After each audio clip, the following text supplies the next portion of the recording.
তো আমি তোমাদের সাথে আজকে কতগুলো ড্রেসের কালেকশন শেয়ার করব পয়লা বৈশাখ উপলক্ষে। দেখাচ্ছি তোমাদের।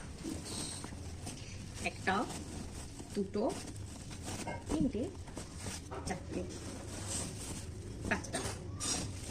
এই যে ফার্স্টে এটা হচ্ছে একটা সোয়েট টপ মতো, এটা বেসিক্যালি শীতকালে পরার জন্য, বাট আমার পছন্দ হয়েছে, আমি নিয়ে নিয়েছি। আর এই সেকেন্ড এটা হচ্ছে একটা ওয়ান পিস মতো হোয়াইট কালারের, আমার খুব ইচ্ছা ছিল একটা কিছু নেওয়ার। ফার্স্ট টাইম আমাকে একটা হোয়াইট কালারের কেউ কিছু কিনে দিয়েছে, তাতে আমি একেবারে খুশি হয়ে গেছি। আর সেকেন্ডে এটা একটা হোয়াইট কালারে অফ হোয়াইট এরকম টাইপের একটা কুর্তি, নর্মাল পরার জন্য। আর এটা হচ্ছে একটা সোয়েটার, এটাও শীতকালে পরার জন্য, গরমে পরা যাবে না। আর সেকেন্ডে এটা হচ্ছে একটা কুর্তি। তো এই হচ্ছে আমার সব পয়লা বৈশাখের মার্কেটিং। আপাতত এই কটাই। মানে অন্যান্য বছর আমার এতগুলো হয় না, এবছর কেন জানি না কপাল করে হয়ে গেছে। পরের বছর নাও হতে পারে, আগের বছর এতগুলো হয়নি, এবছর হয়ে গেছে। সবই ভাগ্য। তো দ্যাটস ইট ফর টুডে। ভিডিওটা ভালো লাগলে লাইক করে শেয়ার করে দিও।